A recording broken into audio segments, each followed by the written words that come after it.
여러분 안녕하세요. 서유리 채널의 서유리입니다. 요즘 이 가짜 뉴스 때문에 많은 문제가 생기고 하루가 멀다 하고 나라가 시끌시끌한데요. 본론으로 들어가기 전에 이 가짜 뉴스가 횡행할 수밖에 없는 시대적 배경에 대한 이야기부터 제가 해야 될 것 같아요. 지금 우리나라 정치 상황에 대해서도 본문 중에 한 번씩은 언급을 하셨죠. 어느 영상에서인가 저도 말씀을 드렸듯이 지금 여기는 전쟁 중이죠. 우리는 지금까지 휴전을 하고 있었을 뿐 이 전쟁은 끝난 적이 없죠. 그러다가 지금 다시 지구상 그 어느 곳보다도 치열한 이념 전쟁이 진행 중이라고 하시죠. 이러한 특수한 상황 속에서 좌파가 우파를 괴멸시키기 위해 가장 효율적인 수단이라고 할 수 있는 방송, 언론 등의 매체들을 통한 선전선동이 대대적으로 일어나고 있고요.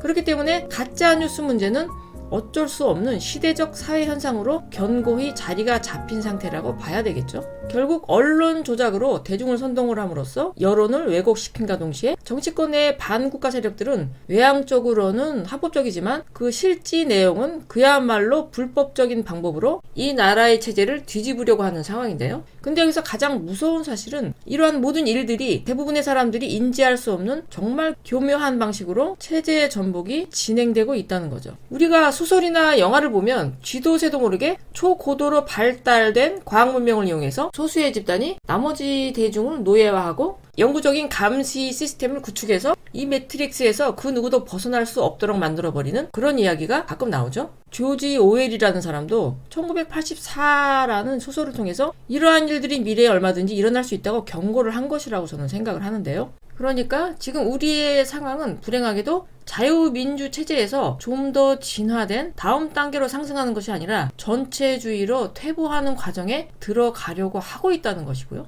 전체주의라는 게 뭐죠? 집권자의 정치 권력이 국민의 삶의 모든 영역에 있어서 실질적인 통제를 가하는 시스템인데요. 이 부분에 대해서는 지난 정권에서 우리 모두가 경험했던 바가 있죠. 그런데 우리가 만약에 자유민주주의 체제를 지키지 못하게 된다면 지구상의 공산 독재 세력과 자유민주주의를 지향하는 세력의 균형이 무너지게 되면서 공산 세력의 무력 도발이 일어날 수도 있고 그로 인해서 3차 대전이 발발하지 말라는 법이 없다는 거죠. 그렇기 때문에 우리가 정신을 바짝 차리지 않으면 돌아오지 못할 강을 건널 수도 있는 절체절명의 시대 상황이라는 것을 인지하지 않으면 안 될 것이라고 생각을 해요. 아까 말씀드렸듯이 가짜뉴스가 전 국민을 선동하고 있다는 것은 보이지 않는 곳에서 우리가 알든 모르든 간에 정말 중대한 일들이 진행되고 있다는 가장 확실한 증거라고 봐야 되는 것이고요. 3차원 물질계를 신들의 학교라고 항상 말씀을 하시듯이 지금의 지구촌 상황은 비유를 들어서 말을 하자면 학교에 공부하러 온 학생들 중에서 껌이나 씻고 다니면서 동료 학생들에게 폭력을 휘두르고 괴롭히고 주머니를 터는 등의 나쁜 짓을 일삼는 소수의 질 나쁜 일진 학생들이 대다수의 평범하고 착한 학생들을 괴롭히고 있는데 이를 저지하고 사태를 바르게 정리할 수 있는 실질적인 책임자가 없는 엉망진창의 학교와 같은 상황이라고 볼 수 있어요. 그래서 정치적으로 좌편향된 정치 세력들, 그리고 이 사람들하고 먹이사슬로 연결된 좌파 시민단체들, 방송 언론 집단, 물론 좌파 방송, 좌파 언론이죠. 지금 우리나라에 우파는 거의 없어요. 참고로 말씀드리자면. 그 다음에 유튜브와 같은 플랫폼에서 활동하는 좌파 스피커 채널들 등이 자신들의 정치적인 이익을 위해서 가짜뉴스를 주도적으로 생산하고 퍼뜨리고 있는 거죠. 이러한 상황이 장시간 지속이 되다 보니까 최근 10여 년 사이에 이 사회의 다수 국민들은 이미 좌파의 논리에 세뇌가 되어버렸고요. 각 분야의 다양한 좌파 카르텔이 형성이 되어 있어서 이 사회의 기득권층으로 자리 잡고 있는 그런 상태고요. 게다가 지금은 총칼 싸움이 아닌 여론전으로 승부를 해야 되는 그런 상황인데 우파가 이 여론전에서 열세를 벗어나지 못하고 있기 때문에 아무것도 모르고 TV만 보거나 좌편향의 언론 매체 그리고 좌파 유튜브 채널을 주로 시청하는 사람들은 거기에서 전달해주는 모든 정보들이 진실이라고 믿을 수밖에 없는 현실이죠. 과거를 우리가 돌이켜보면 사회가 아무리 혼란스러워도 방송신문에서 거짓말을 하는 일은 없었잖아요. 그러니까 그 사람들은 이제 그런 정보를 그런 루트를 통해서 받아들이면서 설마 신문이나 방송이 거짓말 하겠어? 라는 생각으로 그걸 그냥 고지고대로 믿게 된다는 거죠. 또한 좌파 세력은 탄탄한 자금력과 엄청난 조직력을 바탕으로 공작을 하고 있는데 우파 진영에서는 그냥 일반 지식인들이 뿔뿔이 각자 흩어져서 각자가 할 수 있는 한도 안에서 주로 개인적으로 활동하는 경우가 대부분이기 때문에 이들에 대해서 효율적으로 대항하기가 쉽지 않을 뿐만 아니라 우파들 간에도 때로는 서로 간에 이견들이 많이 나오기 때문에 의견 통합이 잘 일어나지 않아서 정말 중요한 순간에 뜻을 하나로 모으기가 쉽지가 않다는 것도 불리하게 작용을 하고 있다는 거예요. 그러나 이는 뭐 어떻게 보면 어쩔 수가 없는 것이죠. 이런저런 여러 가지 이유로 해서 우파가 굉장히 지금 여론전에서 불리하다는 거죠. 중요한 것은 사회 분위기가 이렇게 흘러가다 보니 지금은 거의 모든 방송이나 언론들이 국민의 눈과 귀가 되어주고 바람직한 방향으로 국민들을 선도해야 하는 본연의 본분을 망각하고 자기들의 집단의 이익이 되면 나라가 망해도 상관이 없다는 식의 짓거리를 한 지가 매우 오래된 상태고요. 그래서 자기들에게 협조적이지 않은 정치 세력에 대해서 이간질을 일삼고 내분을 부추기고 국론을 분열시키고 자기들한테 유리한 방향으로 사실을 왜곡보도함으로써 이 나라를 통째로 좌지우지하려는 그런 족속들의 집단이 되어 있다는 거죠. 특히나 보수 언론이라는 조중동은 좌파 언론과는 분리되는 다른 집단이기는 하지만 이들 역시도 언제부턴가는 자기들의 이익에 따라 이리 갔다 저리 갔다 하면서 국가 권력을 발밑에 두고 자기들이 마음만 먹으면 멀쩡한 대통령도 우리가 탄핵해버릴 수 있다는 교만함에 취해서 지금 미쳐 날뛰고 있는 중이죠. 이 조중동을 정말 우파 국민들은 조심하셔야 되고 이 사람들 절대 믿으면 안 돼요. 정말 위험한 자들입니다. 그래서 자기들의 입맛에 맞지 않게 움직인다는 이유로 현 정부와 항상 각을 세우고 매일같이 까대기를 하면서 길들이기를 하고 있는 그런 상황이죠. 이런 자들이야말로 국민을 개, 돼지로 하는 그런 집단이라고 할 수 있겠죠. 그 결과 순진한 사람들의 수가 그렇지 않은 사람들보다 훨씬 많기도 하고 언론 환경이 완전히 왜곡 편향이 되어 있기 때문에 대부분의 사람들은 지금 현재 이 나라에서 무슨 일이 진정 일어나고 있는지에 대해서 깜깜하게 모를 수밖에 없다는 것이 가장 심각한 문제라는 것이고요. 그래서 우리나라 국민들 중에서 40%는 정치 무관심층이라고 할 수 있고요. 30% 정도는 좌파의 선동이 되고 세뇌가 되어서 자기 판단 능력이 마비가 되었기 때문에 객관적인 상황 인식이 원초적으로 불가능한 상태의 사람들이라고 볼 수 있고요. 나머지 30%가 나름대로 사태 파악을 하고 있는 우파 시민들이라고 할 수 있어요. 그런데 이제 정치권의 상태는 더 심각해요. 극소수의 정치인들만 나라를 걱정하면서 움직이고 있는 상황이고 나머지 중에서 적극적인 반국가 세력이 한 70% 정도 되고요. 그리고 자기 밥그릇 걱정만 하는 방관자들이나 좌파인지 우파인지 그 정체성을 알 수가 없는 회색분자들이 30% 정도 된다고 보고 있죠. 스승님께서도 되도록 TV 같은 거 보지 말고 그런 거 볼 시간에 차라리 정법 공부를 하라고 말씀하신 적도 여러 번 있었고요. 유튜브가 아니었다면 이 나라가 정말 큰일 날 뻔했다는 말씀도 하셨죠. 왜냐하면 모든 언론이 거짓 선동을 하고 있는 상황에서 그나마 우파 유튜버들이 다양한 정치 사안에 대한 정확한 팩트를 대중에게 알리려는 노력을 꾸준하게 했기 때문에 그나마 이 나라가 기본판이 뒤집히지 않고 온전하게 유지될 수 있었다는 의미로 하신 말씀이라고 생각을 합니다. 그렇다면 우리가 동시대를 살면서 동일한 언론 환경에 노출되고 있는 그런 상황에서 왜 누군가는 우파가 되고 누군가는 좌파에 열광을 하게 되었는가에 대해서 한번 생각을 해보죠. 뉴스는 정보죠. 그리고 정보는 비물질 에너지죠. 그런데 정보는 그냥 정보일 뿐이지만은 가짜 정보는 상대를 속이고 선동하기 위한 사악한 목적을 위해 치밀하게 조작을 했기 때문에 탁한 에너지가 더해진 상태의 정보죠. 그렇기 때문에 가짜 뉴스라고 하는 것은 탁한 비물질의 에너지가 되는 셈이죠. 어물전에 어물이 모이고 넉마전에 넉마가 모인다는 옛말도 있듯이 탁한 에너지는 탁한 에너지를 끌어당기죠. 생각이 탁한 자들은 탁한 정보에 마음이 끌리죠. 말하자면 내가 건강하면 맑은 음식들이 땡기지만 내가 건강하지 못하고 탁하면 건강하지 않는 탁한 음식들이 땡기는 것과 마찬가지예요. 그래서 몸에 안 좋은 음식은 물질의 불량식품이지만 탁한 에너지를 버무려 놓은 가짜 뉴스는 영원히 먹는 비물질의 불량식품이라고 할 수 있어요.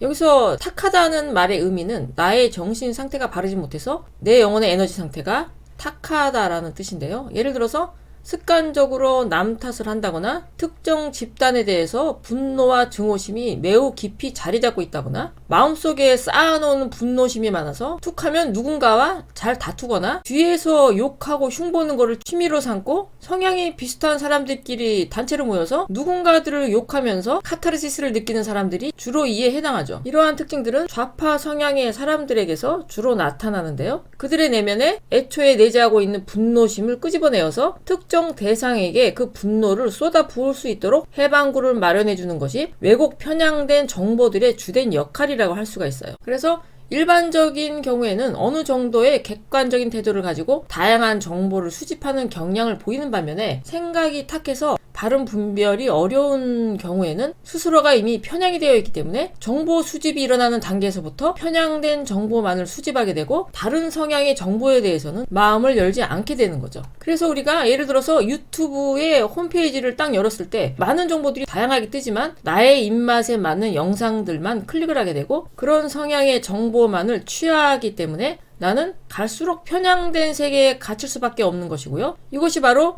보고 싶은 것만 보고 믿고 싶은 대로 믿는다라는 말의 의미라고 할 수 있죠. 그렇기 때문에 사람들을 선동하기 위한 목적으로 조작된 거짓 정보에 사로잡힌 사람들에게 누군가가 다가가서 자기의 의견에 대해서 부정하고 반박을 한다든지 하면 대부분의 경우 화를 내거나 흥분을 하면서 상대의 말을 아예 받아들이려고 하지 않은 경우가 대부분인데요. 이는 알코올 중독자에게서 술을 뺐을 경우에 안절부절하는 상태가 되거나 또는 화를 내거나 때로는 폭력적인 행동도 서슴지 않는 것과 비슷한 현상이라고 할 수 있어요. 말하자면 사실이 아닌 어떤 이야기를 내 스스로가 사실이라고 굳게 믿음으로써 누군가들을 죄책감 없이 실컷 증오할 수 있는 기회를 놓치고 싶지 않은 심리 상태에 깊이 빠져있기 때문에 누군가가 이를 방해를 하게 되면 굉장히 격한 감정적인 반응을 하게 된다는 것이죠. 과거에 박 전 대통령 탄핵 당시에 모든 언론들과 방송들은 물론이고 모든 온라인 매체를 통해서 온갖 가짜 뉴스들이 횡행하고 있었을 때 대부분의 사람들은 그 뉴스에 빨려 들어가서 그것이 진짜라고 믿게 되었고 분노에 휩싸여서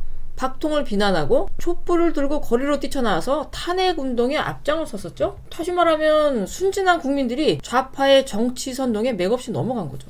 그러나 일부에서는 그것들이 사실인지 아닌지는 잘 모르지만 이것은 뭔가가 이상하다고 느꼈던 사람들도 분명히 있었어요. 그래서 만약 그들이 말하는 것들이 사실이라고 해도 한 여성을 저렇게 마녀 사냥하듯이 비판을 하고 사생활의 영역에까지 들어가서 여성으로서는 감당하기 힘든 수치심을 조장하는 이야기들을 사방팔방에 퍼뜨리면서 온 나라가 한 목소리로 한 인간의 존엄성을 저렇게까지 짓밟는 게 과연 맞는 것인가에 대한 의구심을 가졌던 것인데요. 이들은 결국 진실이 과연 무엇인지를 알아내기 위해서 온라인을 뒤지게 되었고 이 사안에 대해서 다른 목소리를 내는 여러 사람들의 이야기를 진지하게 참고함으로써 이 사태의 본질을 바르게 알게 되었던 것이죠. 이 사람들이 지금 우파로 남아있게 된 것이고요. 그때 당시에 좌파의 선동에 넘어간 사람들 중에 일부가 현재에는 좌파 지지자들이 된 것이죠.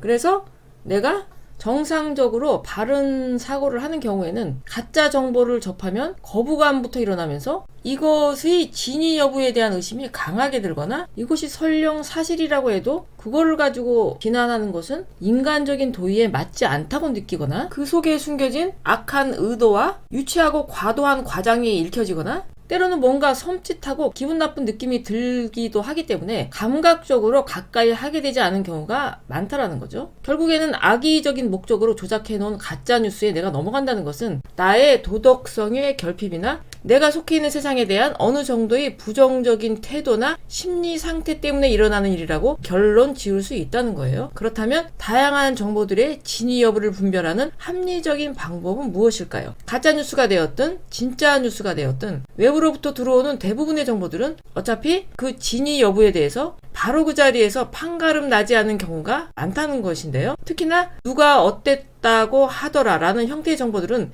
내가 직접 확인한 바가 아니면 알 수 없는 것이기 때문에 모든 정보를 받아들임에 있어서 이것들에 대한 객관적인 검증이 이루어질 때까지는 단지 참고용으로만 생각해야 한다는 것이죠. 이것이 정보를 대하는 가장 합리적인 자세라고 할 수 있어요. 일반적인 정보들은 그런 경향이 심하지 않지만 정치권 분야 뉴스들의 경우에는 지금의 특수한 시대 상황 때문에 여러 가지 사안들에 대해 서로 너무도 다른 이야기들이 한꺼번에 쏟아져 나와 있는 경우가 매우 허다한데요. 어떤 것이 진짜 팩트인지 헷갈리는 경우라면 일단은 많은 양의 다양한 정보를 동시에 섭렵을 해보는 거죠. 그래서 일정량의 관련 정보가 나에게 들어오고 난 후에는 스스로 분리가 일어나면서 어느 것이 참이고 어느 것이 거짓인지, 또는 어느 것이 수박 겉핥기식의 정보인지, 어느 것이 좀 더 깊이 있는 정보인지에 대한 나름의 감각적인 분별이 일어나는데요. 예를 들어서 7일 동안의 정보 수집 기간이 있었다고 한다면 7일의 질량에 해당하는 물리가 일어날 것이고, 100일 동안의 정보 수집 기간이 있었다고 하면 100일에 해당하는 물리가 일어나게 된다는 것이죠. 그러나 내가 아직은 정확한 팩트에 도달한 것이 아니기 때문에 이 사안에 대한 섣부른 결론은 여전히 유보를 하는 것이 맞는데요. 이것은 다시 말해서 그것이 맞다가 아니라 나는 그것이 맞다고 생각한다는 태도를 항상 견지하라는 의미가 되겠죠. 그러나 세상 모든 일은 언젠가는 그 실체가 반드시 드러나는 것이기 때문에 그때 가서 결론을 내어도 전혀 늦지 않다는 것이고요. 또한 그 순간까지는 누군가에게 나의 생각이 옳다는 식의 강한 주장을 하지 않는 것도 간과해서는 안 될 중요한 포인트라고 할 수 있어요. 이렇게 내가 그 진위 여부에 대해 바로 확인할 수 없는 성질의 정보에 대한 올바른 접근 방법을 잘 모르는 상태에서는 내가 믿고 싶은 것을 골라 그것이 사실이라고 섣불리 믿게 되고, 그것으로 또 끝나는 게 아니라 누군가에게 자기 생각을 주장하게 되면서 상대방들하고 충돌이 일어나기도 하고요. 그로 인해서 잘못된 행동이나 선택을 함으로써 불필요한 실수를 하게 될 수도 있다는 것이죠. 지난 시절 광우병 선동을 경험했던 사람들, 그리고 박 전 대통령 탄핵 당시에 선동을 당했던 수많은 국민들 중 대부분이 지금은 이에 대한 진실을 깨닫고 후회를 하고 있다는 사실만 보더라도 매일매일을 정보의 홍수 속에 사는 우리들이 이것들을 바르게 수집해서 바르게 처리하고 바르게 활용하는 것이 얼마나 중요한지에 대해서 알 수 있다는 거죠.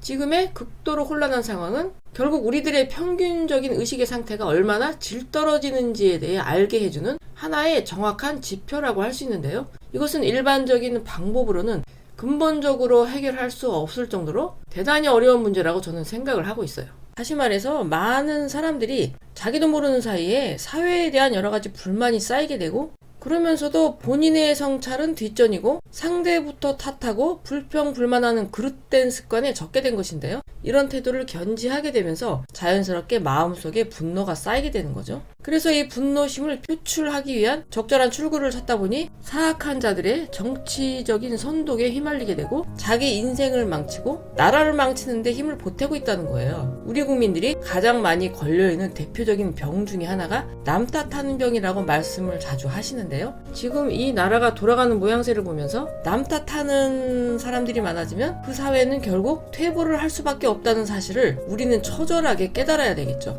그래서 더 많은 국민들이 공부를 함으로써 정신이 바르게 잡히고 바른 분별을 할 수 있어야 한다는 것이고요. 이런 과정을 통해서 탁한 기운을 맑히게 되면 저질스러운 가짜뉴스를 이용한 정치적인 선동도 그만큼 줄어들게 될 것이고요. 이런 짓을 일삼는 야비한 정치 세력도 알아서 정리가 될 것이라는 거죠.